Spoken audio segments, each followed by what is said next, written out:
À l'origine de ce podcast, il y a un constat. Je n'ai vraiment connu mon père qu'à l'âge adulte. Alors oui, il m'a portée dans ses bras quand je suis née. Oui, il m'a conduit à la danse et au judo quand j'étais petite. Et il y a des photos où on nous voit tous les deux en short en train de randonner dans la montagne. Il y a des souvenirs, joyeux pour beaucoup, tristes pour certains. Il y a par exemple cette mémoire de la voix qui gronde, de ses colères à lui, de mes pleurs à moi. Et puis il y a ces images des sourires, des blagues et des chatouilles.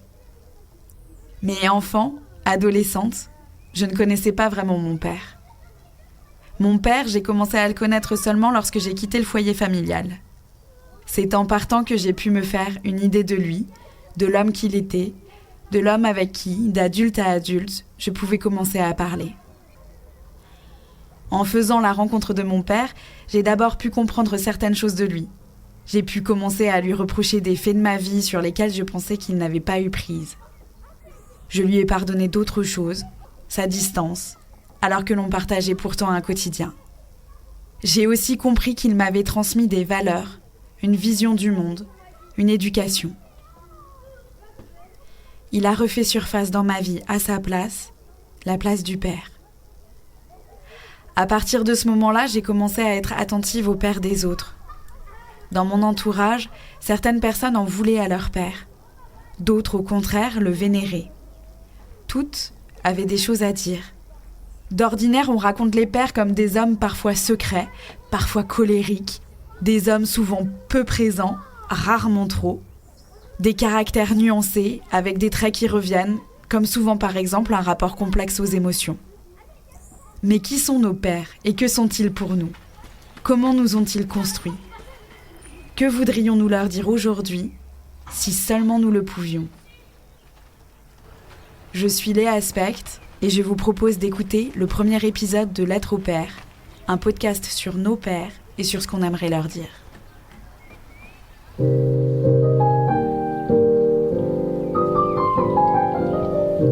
Très cher père, tu m'as demandé l'autre jour pourquoi je dis que je te crains. Dans notre culture, la grande majorité des gens appliquent une règle tacite qui exige que les secrets patriarcaux ne soient pas diffusés afin de protéger le règne du père. Mon père, ce héros au sourire si doux. Parfois, quand tout allait bien, je crois que mon père aimait vraiment avoir une famille. Comme nombre d'entre nous, Salomé a bien des choses à dire sur son père. Salomé va tout juste avoir 30 ans. Elle a grandi dans une famille à la structure aujourd'hui classique, mais qu'on appelle toujours pourtant famille recomposée. Son père avait déjà 2 fils quand elle est arrivée, sa mère 2 filles. Née au début des années 90, Salomé n'a vécu que peu de temps avec ses 2 parents. Ces derniers se sont séparés quand elle avait 4 ans. À partir de là, elle a vécu les 3/4 de la semaine avec son père, le reste du temps avec sa mère. Son père, Salomé, l'a donc connu de très près. Au contraire de moi, elle l'a rencontré très jeune. Mon père, il est né 1 an avant la fin de la Seconde Guerre mondiale. Il est né le 8 mai, donc il est né quand il a fêté ses 1 an, la guerre était finie. Félicitations. Et il a eu une enfance assez compliquée. Déjà, il a vécu un épisode assez traumatisant où il a été placé en famille d'accueil pendant plusieurs années parce que sa mère était malade. Et s'il a été placé, c'est parce qu'en fait, lui-même n'avait pas de père. Quand ma grand-mère, joli lapsus, était enceinte de lui, son père biologique est parti ailleurs. Et donc il a vécu plusieurs années en famille d'accueil, et quand il est revenu chez sa mère avait rencontré un homme avec qui elle s'était mariée. Et cet homme a adopté mon père comme étant son fils, il lui a donné son nom. Et à partir de là, ça a été assez compliqué puisque cet homme, c'était quelqu'un de violent, ce qui était monnaie courante à l'époque, mais voilà, qui battait mon père et qui a abusé de mon père pendant plusieurs années. Jusqu'à ce que d'ailleurs mon père finisse par parler puisqu'il s'est rendu compte qu'il était devenu trop grand et il commençait à s'en prendre à son petit frère. Donc là, il a dit à sa mère qu'il ne devait pas que son père ne devait pas coucher son petit frère le soir. Je trouve ça... J'ai comme un petit rire nerveux parce que je trouve ça d'une horreur, ce côté... je ne peux pas parler pour me protéger, mais je vais parler pour protéger l'autre. Donc ça, c'est l'enfance de mon père.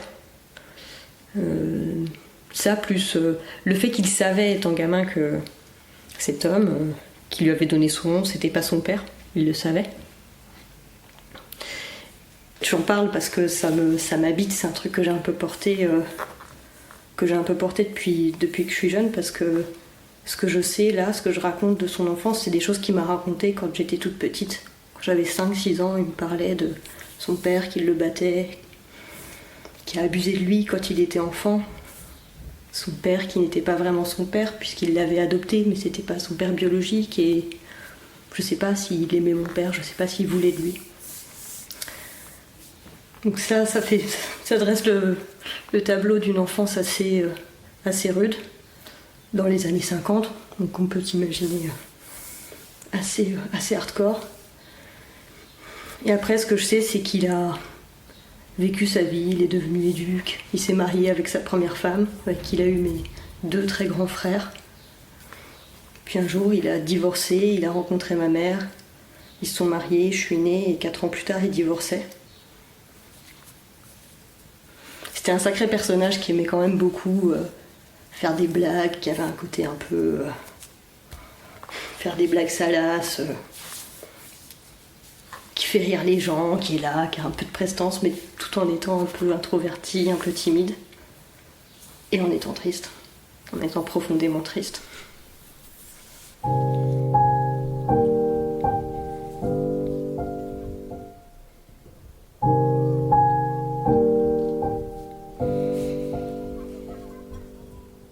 Dans l'enfance de Salomé, son père était très présent et il s'est beaucoup occupé d'elle. Lorsque nous nous sommes vus, Salomé m'a longtemps parlé des valeurs qu'il lui avait transmises, valeurs qui l'animent encore aujourd'hui à travers ses différents engagements. Mais elle m'a aussi confié la difficulté pour l'enfant qu'elle était, de porter la tristesse de son père, qui lui a raconté la violence qu'il avait subie lorsqu'il était petit, alors qu'elle était elle-même encore très jeune.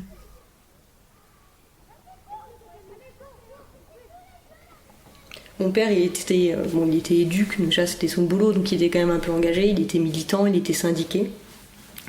Et j'ai des souvenirs comme ça, où par exemple, les personnes qui étaient SDF dans la petite ville où on habitait, il n'y en avait pas beaucoup, c'était une petite ville. Et donc c'est des personnes qu'on connaissait, et ils me sensibilisaient beaucoup au fait de dire bonjour, de s'arrêter, de demander comment ça va, et en étant très poli, très respectueux. Au quotidien, il veillait aussi à ce que j'apprenne des choses, parce que j'étais seule avec lui. J'étais une enfant seule avec son parent. Pendant longtemps, on habitait dans un grand studio, donc j'étais toujours un peu dans ses pattes. J'allais le chercher, je le sollicitais pour apprendre des choses, pour savoir comment telle chose fonctionne, pourquoi on n'a pas le droit de faire ça. Enfin voilà, il répondait pas mal à toutes ces questions, toutes ces sollicitations, et donc il y avait cette volonté de me nourrir, de transmettre des valeurs militantes, des valeurs humaines. Et donc en ça, j'avais l'impression de cerner un peu tout le côté engagé de mon père, tout ce côté politique. Et de par toutes les émotions qu'il me transmettait, quand il me parlait de comment il vivait son malheur, et tout ce que je vivais du coup comme émotion avec lui, parce que t'es un petit bout de chou de 4 ans, 5 ans, quand ton père te parle en pleurant de choses qui l'ont traumatisé, en fait, en tout cas, moi, je l'ai vécu comme quelque chose où t'es dans une espèce d'empathie totale, où, en fait, t'es triste avec lui, t'as pas d'autre choix, t'as pas d'autre choix que de vivre ça à ce moment-là. Donc j'ai l'impression d'avoir eu un gros panel pour pouvoir un peu découvrir tout ça, et je pense pas qu'il avait tant de secrets, parce que justement, ces secrets, il me les a dit à moi quand j'étais enfant. Et j'ai découvert plus tard que c'était des secrets, en fait, parce que les gens n'en parlaient pas trop. On parle pas trop des enfants abusés par leur père adoptif. Moi, j'avais 4-5 ans et je me disais que c'était pas normal que ça arrive, mais c'était normal qu'on en parle, visiblement. Donc j'avais le sentiment de le connaître et de bien cerné, peut-être même de l'avoir mieux cerné que plein d'autres personnes dans ma famille qui étaient un peu dans le déni du fait que mon père il allait pas bien, il était alcoolique. C'était le secret, il était autour de nous plus que dans la relation avec mon père en fait. Le problème de son alcoolisme, c'est qu'il était imprévisible quand il avait trop bu. Et il n'a jamais été violent physiquement avec moi, mais il a commencé à devenir violent verbalement.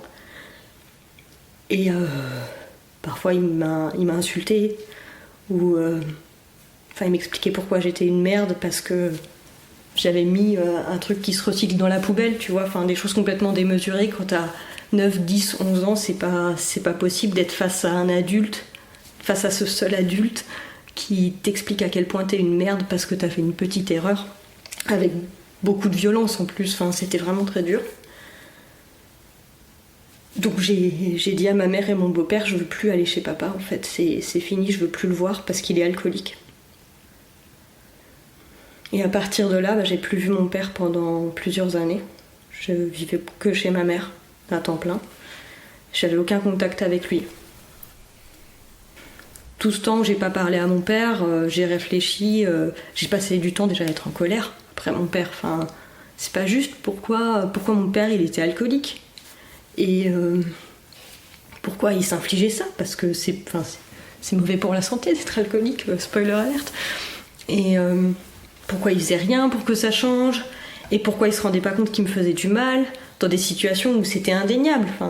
Tu peux pas malmener tes enfants, et d'ailleurs tu peux pas non plus être le père qu'il était quand j'étais enfant. En fait, c'est déjà de la négligence que d'étaler ces traumatismes sur un enfant de 4 ans qui a pas d'autre choix qu'être là et qui peut pas dire stop. Donc j'ai passé du temps à être en colère après lui, et ça a déjà mis une distance dans notre relation. J'ai accepté, j'ai compris c'est quoi l'alcoolisme, c'est quoi la dépendance.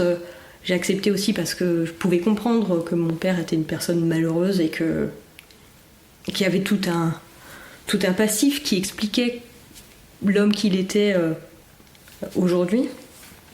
Il y a eu la colère, la tristesse et l'acceptation de dire en fait mon père il n'y arrive pas vraiment, c'est dur pour lui d'être parent.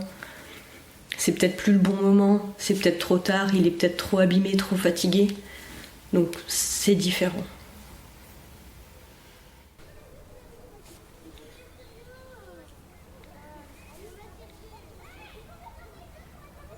Sans nouvelles de son père et malgré la colère puis la résignation, Salomé se construit chez sa mère, dans un foyer serein. Son père avait déménagé et n'a repris contact avec elle que progressivement et toujours à distance. Au bout de 2 ans à peu près, il s'est mis à m'appeler. Donc il m'appelait 1 fois par semaine pour prendre de mes nouvelles, pour qu'on discute. Et j'ai appris des années après qu'en fait, s'il avait fait ça, c'est parce que ma mère lui a dit qu'il fallait qu'il fasse quelque chose parce que notre relation, elle était en train de disparaître en fait, et que c'était pas possible. Donc j'ai eu une relation téléphonique avec lui à partir de mes 13 ans.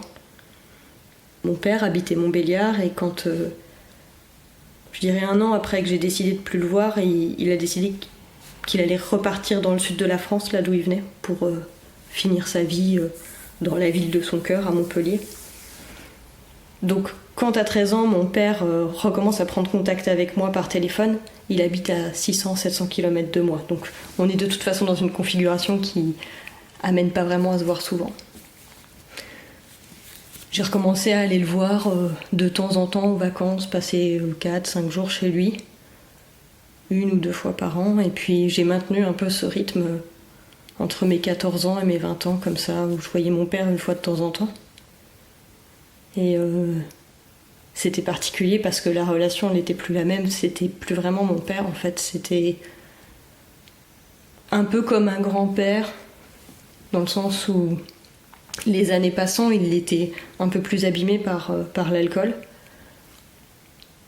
Il était plus fatigué, il se déplaçait moins, il avait de plus en plus de mal à tenir une conversation sur le plan cognitif, il était quand même touché. Il n'était pas toujours très cohérent. Donc c'était plus vraiment mon père.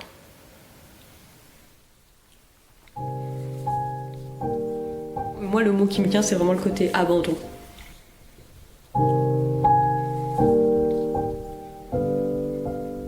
de bah non, je serai pas ton père en fait, au revoir, je m'en vais.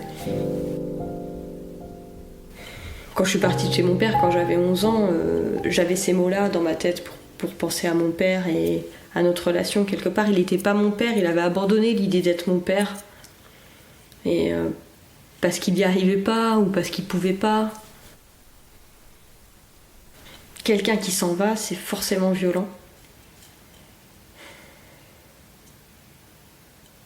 Quelqu'un qui dit non, finalement, je serai pas là pour toi.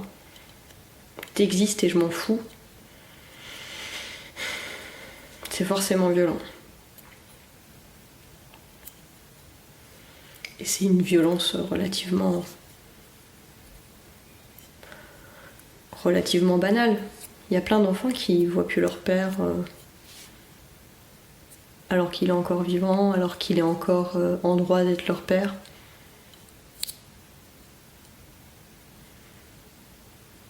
Je dis ça sans donner statistiques en tête, plutôt en pensant à l'expérience de tous les autres enfants divorcés, de parents divorcés autour de moi, qui voient moins leur père, puis le voient plus. C'est comme ça. Papa, c'est devenu un inconnu. C'est dommage. Et en même temps, j'ai presque envie de dire, encore une fois, c'est presque normal. Est-ce qu'on peut vraiment... on a une telle représentation de ce que c'est un père et de ce que c'est une mère.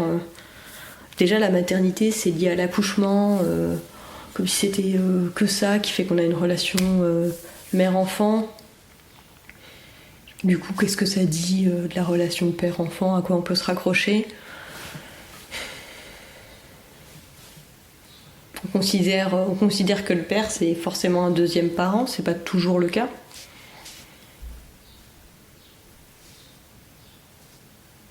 On n'encourage pas tellement à laisser la possibilité, ou peut-être pas laisser la possibilité, mais en tout cas on n'encourage pas les pères à rester dans la vie de leur enfant. Si on c'est comme si la paternité, elle se construisait qu'au travers du couple. À ce moment-là, forcément, si le couple explose, c'est foutu. S'il y a un parent, son lien à l'enfant, c'est j'ai accouché, bim, et l'autre, c'est j'aime la personne qui t'a accouché, c'est un peu fragile. C'est hyper binaire, mais j'ai l'impression qu'il y a de ça quand même, et c'est triste et c'est dommage.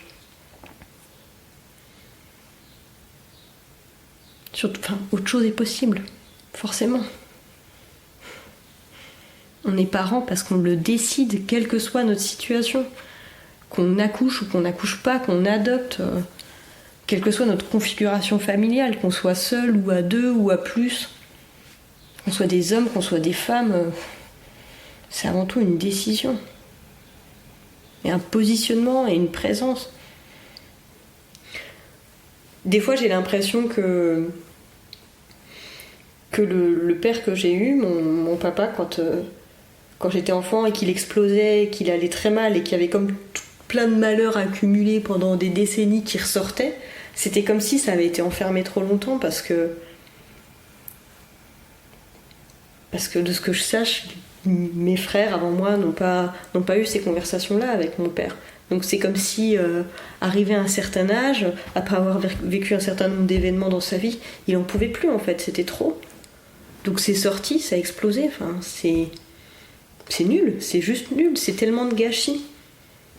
Je me suis toujours dit ça, mon père, ça aurait pu être quelqu'un qui va bien en fait. Il avait le potentiel pour aller bien, je sais pas si on peut avoir un potentiel, mais comme tout être humain, il avait quand même de la motivation, de l'enthousiasme pour être en vie. Mais ça a été gâché par des années à laisser enterrer sa souffrance. Donc c'est dramatique. Il faut apprendre aux hommes à... Et oui, je dis il faut, même si j'aime pas dire ça. Il faut apprendre aux hommes qu'ils ont le droit d'avoir des émotions autres que la joie.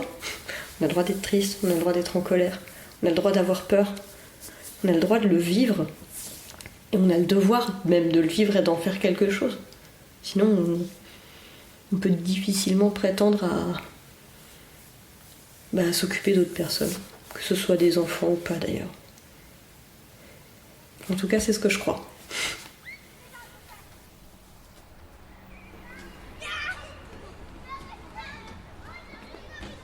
Dans la vie de Salomé, il n'y a pas eu qu'une seule personne qui a pu jouer le rôle du père. Son beau-père, le nouveau mari de sa mère, a été pour elle une seconde figure paternelle, à la fois présent et capable de l'être.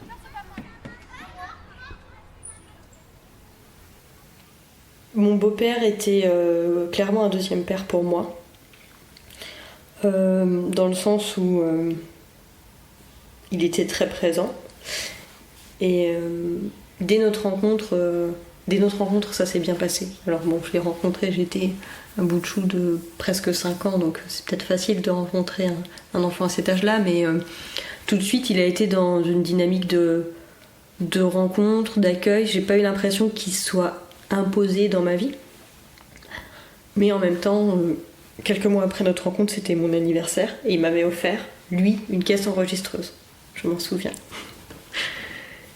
Et ça m'avait fait plaisir parce que c'était un cadeau de sa part, c'était un cadeau de Vincent. Et donc je me sentais un peu privilégiée que ce soit... c'était son cadeau, c'était son engagement, c'était pas lui et ma mère. Et ça m'a vraiment marqué, ça avait de l'importance pour moi. Et je trouve que ça témoigne un peu de notre relation qui a commencé à exister. On avait notre relation tous les deux, j'étais l'enfant le plus petit de la famille, donc on s'occupait quand même de moi. Et il a joué ce rôle aussi d'ouverture au monde. Il m'a appris à chercher de l'or. À 5 ans, j'ai participé à un championnat d'orpaillage avec lui. C'était des moments un peu incroyables comme ça qui me faisaient vivre. Il me faisait faire du scooter le soir, en été. Enfin, c'est toutes ces petites expériences un peu absurdes, mais qui à l'échelle d'un enfant sont juste waouh, c'est incroyable. Je vis une aventure nouvelle. Grâce à lui, grâce à mon beau-père. Et il était très très rassurant pour moi. Déjà par sa carrure, il était très grand, il faisait 1m90, il avait un gros ventre. Donc j'aimais bien m'asseoir sur ses genoux et lui faire un câlin, c'était confortable. C'était une personne très calme et très posée. Et il aspirait à ce calme en fait, c'était agressif. Sa présence me faisait du bien. Donc on avait vraiment une relation parent-enfant en fait. Il était là pour moi et je pense que c'était vraiment conscient et choisi, puisque quand il a rencontré ma mère, il savait qu'elle avait déjà plusieurs enfants. Il savait ce dans quoi il s'engageait et je pense qu'il en avait envie. Et très vite, quand il parlait de mes grandes sœurs et moi, il disait mes filles. Et ça, c'est un mot qui a toujours résonné un peu dans ma tête, c'est qu'on était ses filles. Même si je ne l'ai jamais appelé papa, je l'ai toujours appelé par son prénom, parce que j'avais quelqu'un dans ma vie que j'ai appelé papa. Il y avait ce lien particulier et qui était reconnu par ses mots à lui, et ça a toujours été hyper important. Et je l'ai toujours aimé comme un père, je sais pas vraiment ce que c'est, qu'est-ce que c'est l'amour qu'on porte à un père ou à un parent, mais je l'ai toujours aimé comme une personne qui est là dans ma vie, en qui j'ai confiance, et j'ai envie qu'elle soit là, et même si c'est pas toujours facile, parfois on n'est pas d'accord, et en grandissant, je vais le chercher, il y a de la provocation, et il me répond, et il me recadre parfois, et c'est ce que je recherche. Il y a de l'amour, et il y a cette espèce de lien inconditionnel, même si on n'est pas de la même... on n'est pas lié par le sang, on n'est pas lié par quelque chose de légal, parce que ça n'a jamais été mon père légal, mais on l'a choisi, c'est notre relation et elle a de l'importance, quoi. C'était vraiment quelqu'un dont j'étais proche. Et qui me donnait l'impression d'avoir un peu un père de secours, ce qui est quand même assez exceptionnel. Je pense qu'il y a peu de personnes qui ont un père de secours, et je suis contente d'avoir eu cette chance et d'avoir eu un peu un exemple de père qui est pas parfait, parce que c'est pas possible, mais qui est là et qui réussit à être là. C'est pas juste qu'il l'a choisi et qu'il n'y arrive pas trop, c'est qu'il l'a choisi et il se donne les moyens d'y arriver, même si c'est pas toujours parfait, c'est pas toujours facile. ça reste rassurant et ça reste dans la confiance.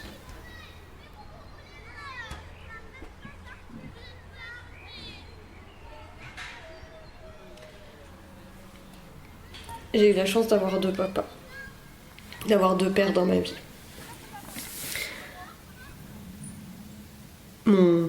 Mon père choisi, mon beau-père, celui qui m'a adoptée. Pas légalement, mais dans notre relation, dans l'amour, celui qui m'a adoptée, il est entré dans ma vie, j'avais 4 ans. Et quand j'avais 15 ans, il est mort assez brutalement d'un cancer.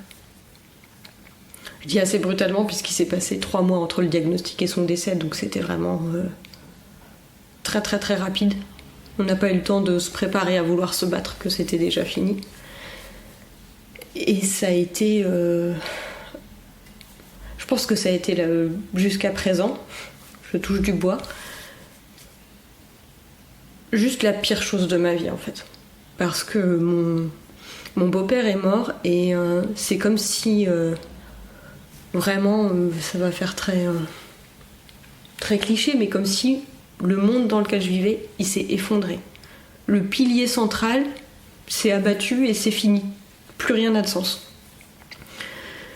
C'était vraiment très dur parce que je l'avais perdu lui en tant que personne. Donc lui, il n'était plus là pour me rassurer, pour être là, pour rigoler avec moi, pour qu'on puisse... remplir le lave-vaisselle le soir et boire un café à 6h du matin en n'étant pas réveillés ensemble.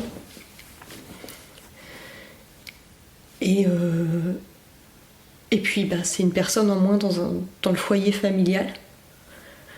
On a perdu un adulte et là il faut se réorganiser, il faut réapprendre à vivre ensemble et c'est juste... on survit dans ces moments-là, c'est là qu'on découvre qu'on a plein de ressources cachées, qu'on a beau être en pleine dépression, et il reste un peu d'essence au fond du réservoir et on s'y accroche coûte que coûte pour essayer d'être à nouveau une famille dans une nouvelle configuration avec ma mère qui a perdu son mari, ma petite sœur qui a perdu son papa et moi qui ai perdu mon 2e père. C'était vraiment, vraiment horrible.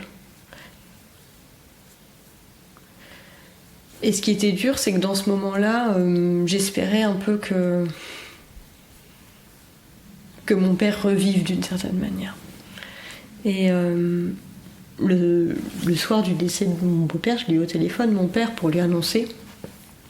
Et il m'a dit, cette phrase que j'oublierai jamais, il m'a dit « Je vais venir à l'enterrement, bien sûr, et je vais être là pour toi ».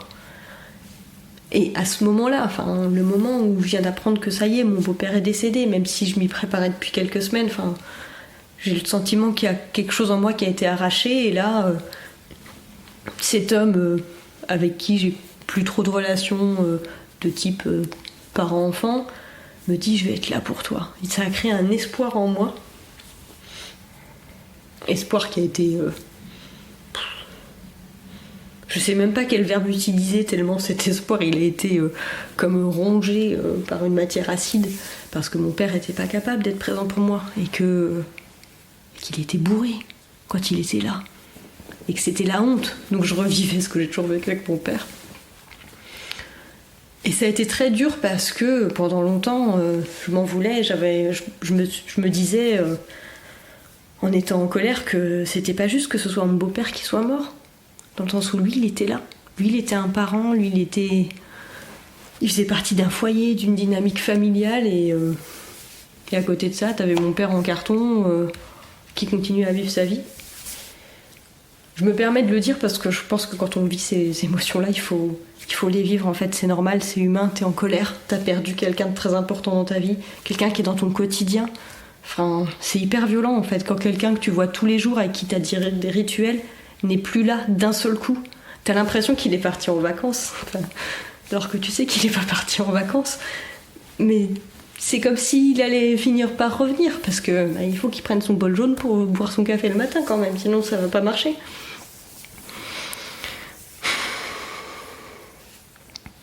Mais bon, il est toujours pas revenu de vacances. Ça va bientôt faire 15 ans qu'il n'est toujours pas revenu de vacances. Et lorsque, quelques années plus tard, après le décès de mon beau-père, j'avais 20 ans, et là c'est mon père qui est décédé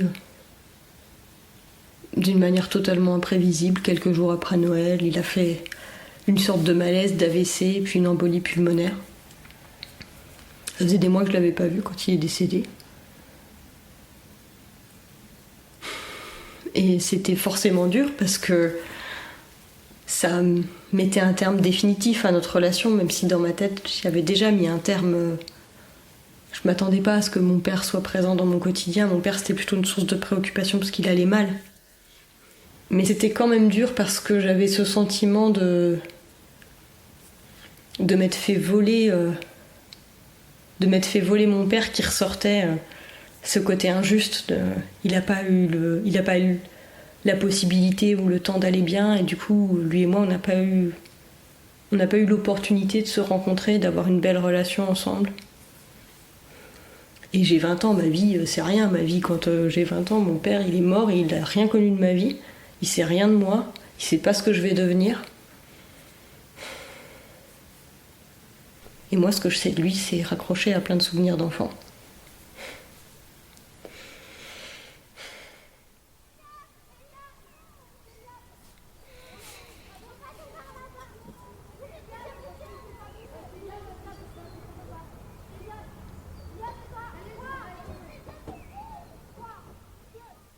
J'ai quand même eu la chance que mon père, un jour, quand j'étais chez lui, je sais pas quel âge j'avais, un peu plus de 15 ans, mon père m'a dit qu'il savait que ça avait été dur les années où je vivais avec lui, et qu'il me demandait pardon. Mais de nulle part, comme ça, sans raison. Et je pense que c'est assez exceptionnel. Parce que d'une part, ça veut dire qu'il était conscient. Il avait fait un petit bout de chemin aussi. Il avait du recul sur ces moments qu'on avait pu vivre ensemble, où il allait pas bien et où c'était dur pour moi. Et il m'a demandé pardon. C'est une force aussi, je crois, que d'être capable de faire ça. Malgré tout le reste, malgré toutes les autres difficultés qu'il avait pu éprouver dans notre relation, dans sa vie globalement. Je l'avais déjà pardonné clairement au moment où il m'a demandé pardon. C'était pas quelque chose que j'attendais ou même dont j'avais besoin, mais c'est quand même salutaire, c'est quand même une petite bouffée d'air en plus de se dire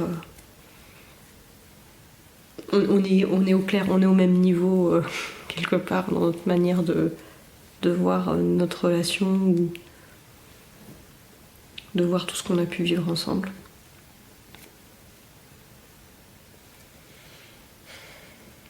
Donc j'ai 2 papas morts.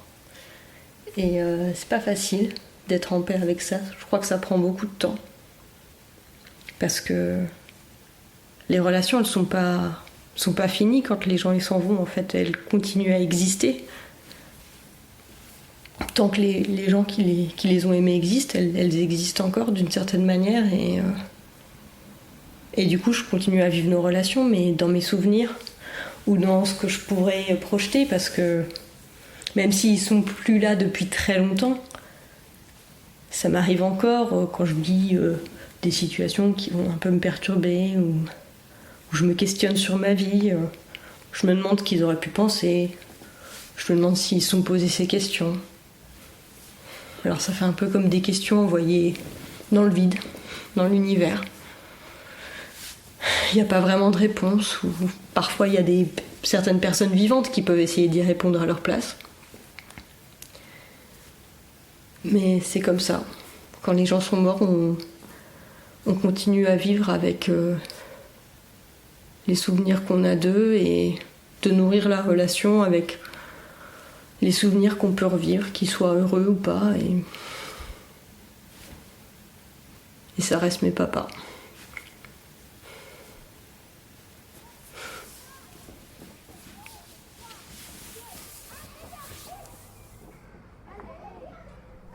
Nous vivons dans une société où la parole des hommes est omniprésente. Du mansplaining au manterrupting, on commence tout juste à pointer du doigt le monopole du discours par les personnes de genre masculin. Et pourtant, si les hommes parlent, ils ne semblent pas tout raconter. Statistiquement, leur façon d'affronter les blessures est plus souvent de les recouvrir par autre chose, comme l'alcool, la drogue ou le travail. Tel que Salomé le raconte, l'alcoolisme de son père est avant tout la conséquence d'une enfance douloureuse.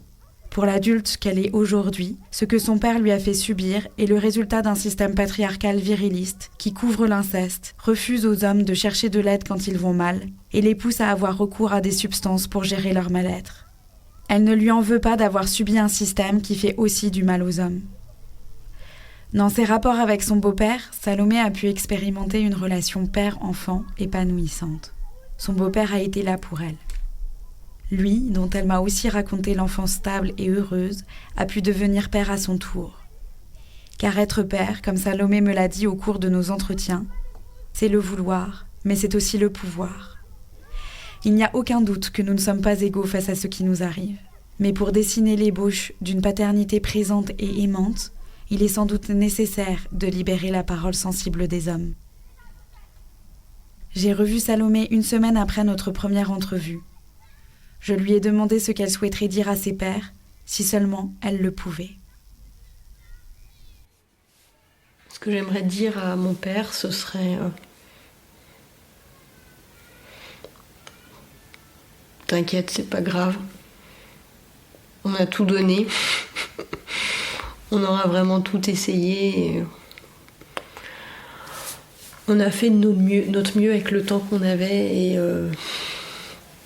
et les moyens qu'on avait.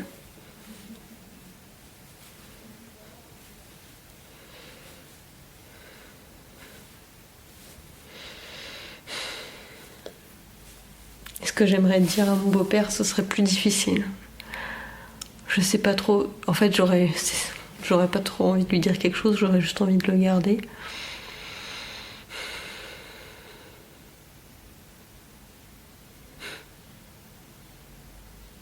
Ce que je pourrais dire à mon beau-père, en actant le fait que c'est comme une phrase envolée et je peux juste lui laisser ça et puis après c'est fini, on se revoit plus. Je pense que je lui raconterai une blague pour entendre son rire.